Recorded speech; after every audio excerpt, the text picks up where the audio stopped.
तर इकडे आपल्याकडे 3 तास भिजवलेले मूग आहे, ते स्वच्छ धुवून एका मिक्सरच्या बाउलमध्ये काढायचे आहे.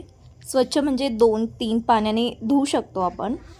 तर त्यानंतर मिक्सरच्या बाउलमध्ये एकदा काढल्यानंतर त्यामध्ये लसूण आणि मिरची टाकून ग्राइंड करायचं आहे. त्याची बारीक पेस्ट करायची आहे. कुठल्याही प्रकारचं पाणी त्यामध्ये ॲड करायचं नाही. तर ते एका बाउलमध्ये काढून घेतलं आहे आपण. असेच प्रकारे उरलेलं पण बाकीची जी डाळ आहे ती आपल्याला अशीच बारीक पेस्ट करून घ्यायची त्याची. तर त्यामध्ये आता आपण ओवा घ्यायचा आहे, त्याला क्रश करून घ्यायचं आहे, त्यामध्ये टाकायचं.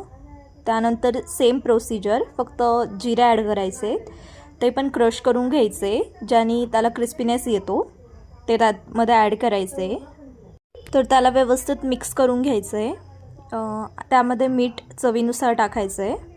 त्यानंतर त्यामध्ये हळद टाकायची आहे, त्याला व्यवस्थित मिक्स करायचं आहे, जास्त पण मिक्स नाही करायचं आहे. त्यानंतर आपण इथे कांदा कोथिंबीर घेतली आहे, तर कांदा आणि कोथिंबीर त्यामध्ये व्यवस्थित मिक्स करून घ्यायची आहे, कट केली आहे. कांदा जास्त बारीक कट करायचा. त्यानंतर आपण ते परत व्यवस्थित मिक्स करून घेऊया. जसं इथे दाखवलं आहे त्याप्रमाणे आपल्याला व्यवस्थित मिक्स करून घ्यायचं आहे. त्यानंतर आपण एका कढईमध्ये तेल गरम करण्यासाठी ठेवलं आहे. तर त्यानंतर आपण जसे नॉर्मल भजे त्यातमध्ये टाकतो तसं टाकायचं. अँड फायनली आपले भजे एकदा त्याला उलटं पुलटं करून घ्यायचं आहे. त्यानंतर आपण हे भजे एका प्लेटमध्ये काढून घेऊ शकता. So it's ready.